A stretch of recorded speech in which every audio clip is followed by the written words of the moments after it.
Bonjour, aujourd'hui je vous fais rentrer dans l'atelier pour vous présenter mes nouvelles machines. Ça fait quelque temps qu'elles sont arrivées, à peu près 6 mois, et vous avez été assez nombreux à me poser des questions et je ne voulais pas me précipiter pour faire le film. Je voulais vraiment vous faire un film de présentation. Aujourd'hui je vais m'occuper de la Rabo Dego, un peu plus tard de la C2P, mais je voulais vraiment vous faire un film où j'ai pu tester les machines. Je voulais pas faire la vidéo où on vient de recevoir son paquet cadeau, on est trop content, on montre, tout est beau, tout est joli, tout fonctionne parce que ça sort de l'usine et puis on ne se rend pas compte qu'au bout d'un temps, ça merdouille. Donc je voulais les essayer et puis vous faire un retour de la machine. Donc, dans un premier temps, cette vidéo, je vous la présente un peu dans le cadre théorique et puis après, à l'usage, qu'est-ce que ça donne. Allez, c'est parti, je vous rapproche.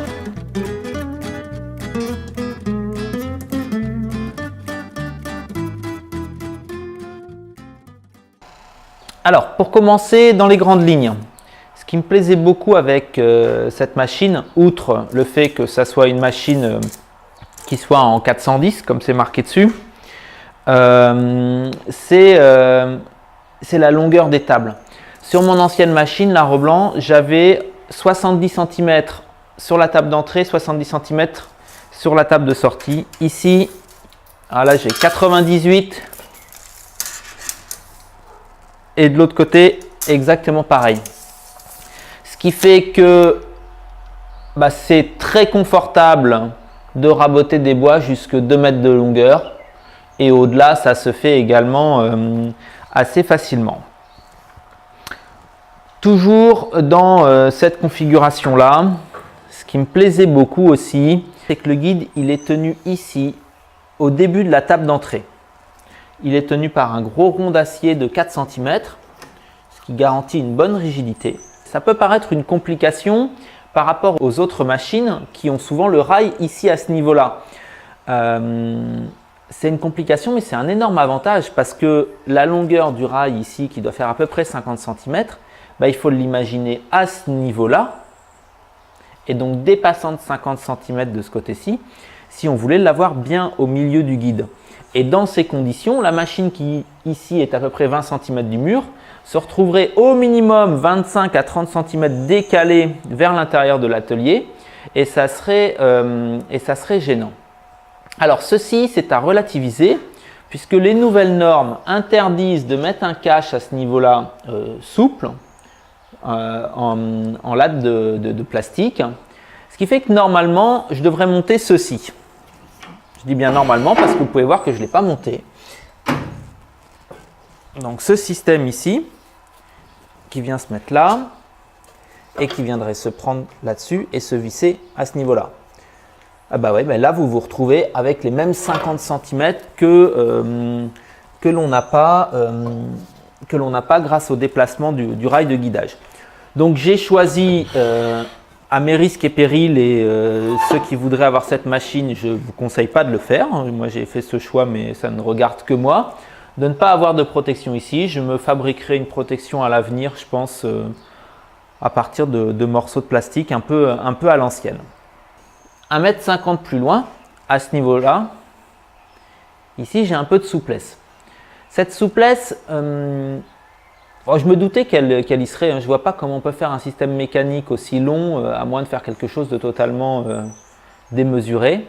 Je me doutais donc qu'il y aurait cette souplesse sur la machine, mais en soi, ce qui est important, c'est que le système de tenue à la verticale, c'est-à-dire perpendiculaire au plan de la table, lui, soit bien fait. Et en l'occurrence, il n'y a pas de souci, puisque même si j'ai un peu de jeu dans le guide, celui-ci va rester perpendiculaire à la machine. Bien sûr, le guide de Dego est inclinable de manière très simple. Je n'ai jamais testé la précision de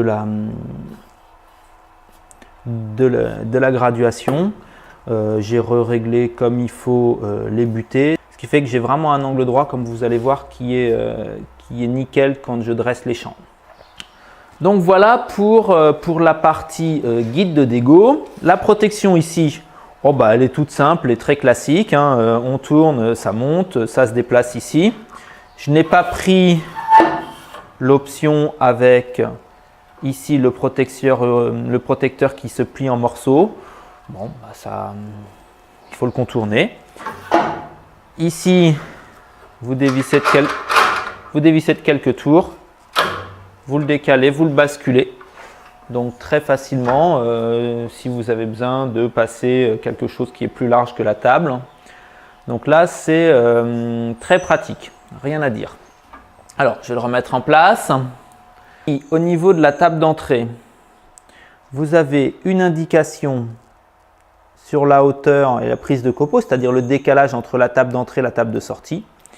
Et dessous, une simple poignée que vous pouvez monter ou baisser et qui fait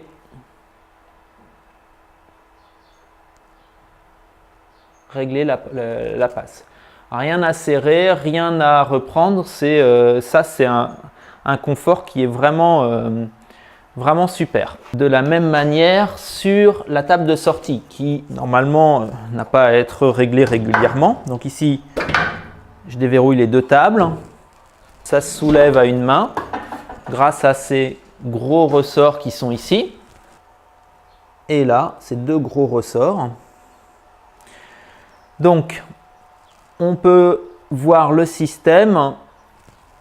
Je vais essayer de vous le faire voir. Donc ici, c'est la grosse poignée de réglage de la hauteur. Vous avez deux biellettes ici qui font qu'on a un déplacement de la table sur un parallélogramme.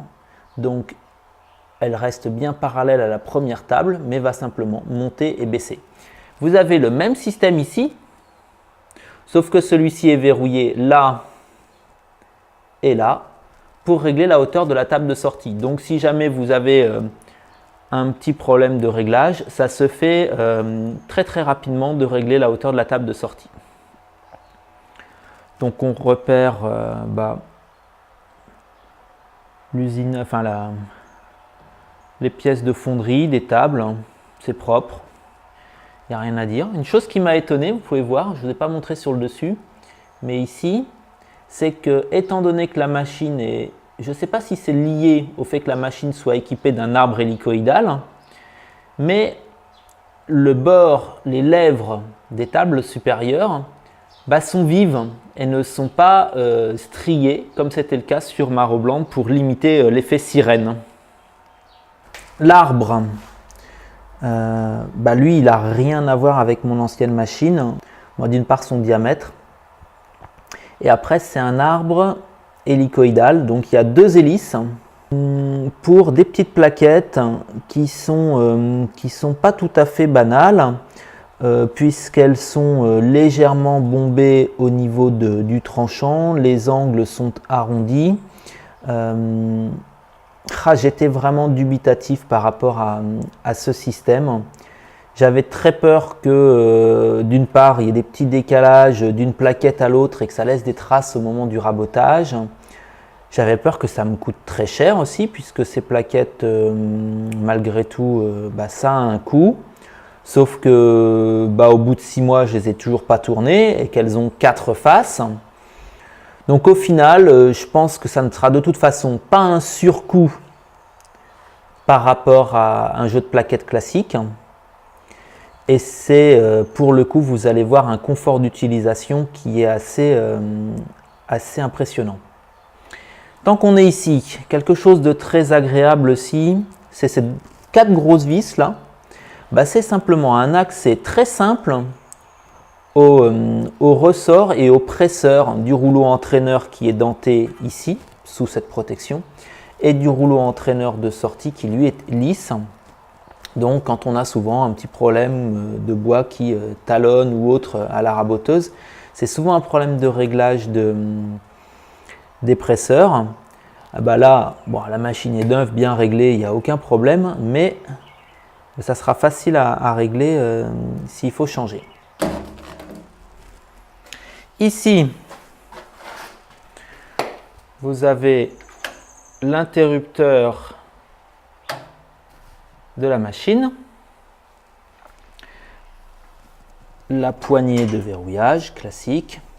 Alors remarquez que ici, si la poignée de verrouillage est fermée, vous avez le voyant ici qui est en rose qui vous empêche de faire monter, baisser la machine.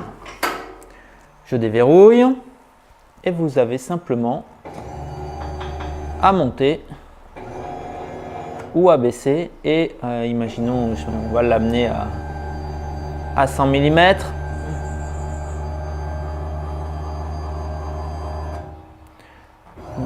Donc vous vous approchez par le bas et ici c'est plus facile de doser puisque avec cette manette là c'est une grosse impulsion et ici vous avez une petite impulsion mais uniquement à la montée. Je referme la poignée et ça bascule au rose. Classiquement, j'allume, j'attends que la machine prenne ses tours, j'arrête. Là, il n'y a rien de particulier. Toujours ici, au niveau de la poignée de verrouillage, vous avez une autre poignée et puis comme c'est indiqué ici, vous pouvez raboter à 2 vitesses, 6 mètres ou 12 mètres par seconde. Donc ici, je suis dans la position complètement poussée, donc 12 mètres par seconde. Vous soulevez, vous tirez, vous enclenchez, vous êtes passé à 6 mètres par seconde. Tout simplement, ça se fait assez bien. Si vous voulez, on va ouvrir le carter et vous allez comprendre comment ça se passe. Ici, l'axe du moteur, vitesse constante. Il envoie avec cette courroie une vitesse constante au niveau de l'arbre à plaquettes. Ici, cette poulie entraîne également à vitesse constante cet autre axe ici. Mais comme cet axe et cette zone-là ici de l'axe moteur n'ont pas le même diamètre, en fonction de l'endroit que va toucher ce gros volant avec le bord caoutchouc, tiré ou poussé avec la manette de réglage de vitesse, il va être en appui sur 2 zones d'un diamètre différent. Il va donc tourner à 2 vitesses différentes et via la chaîne ici, va faire tourner les entraîneurs, les rouleaux entraîneurs de la raboteuse à 2 vitesses différentes. Voilà, allez, j'ai plus qu'à remonter.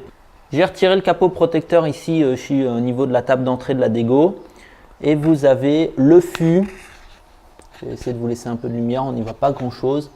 Le fût qui permet le réglage de la montée-baisse. Alors c'est un seul fût, mais comme vous pouvez voir, la platine c'est quand même du sérieux au niveau hauteur. Vous avez au fond, j'imagine, le moteur pas à pas qui actionne tout ça. Le moteur, je vais avoir un peu plus de mal à vous le montrer. Il est ici, hein, toujours, il est juste en dessous. Et ici, entre autres, là, c'est la petite vis pour permettre le réglage de la tension de la courroie. Donc voilà, je pense avoir fait le tour des caractéristiques techniques de la machine. J'ai sûrement oublié plein de choses, hein. Je suis resté à l'essentiel, à ce qui moi me paraît important quand on utilise la machine. Si vous avez des questions, si vous avez envie d'avoir plus de détails, une photo ou autre, vous me mettez un petit commentaire, vous me mettez une petite question sur Facebook, j'amenderai, je ferai une mini vidéo, un truc vite fait avec le téléphone, il n'y a pas de problème. Je tiens à dire quand même avant de terminer cette vidéo que je ne fais pas un placement de produit. Je regardais hier ou avant-hier une vidéo de Laurent Jacquet qui présentait une mortaiseuse à chaîne Makita et qui disait ouais, j'ai payé ma machine, je ne suis pas là pour la refourguer ou autre. Ici, c'est le cas. J'ai un crédit pendant quelques années pour me payer mes 2 machines. Mais je suis content de les présenter parce que je pense avoir fait un bon choix. J'imagine que vous restez sur votre faim. Très vite, dans 2 jours, je vous mets la vidéo de test vraiment grandeur nature. J'ai pris 3 morceaux de bois, du chêne, de l'érable et un morceau vraiment noueux d'Umbilla. Et on va pouvoir voir un peu ce qui donne ce fameux arbre hélicoïdal. Est-ce que c'est si miraculeux que ça ?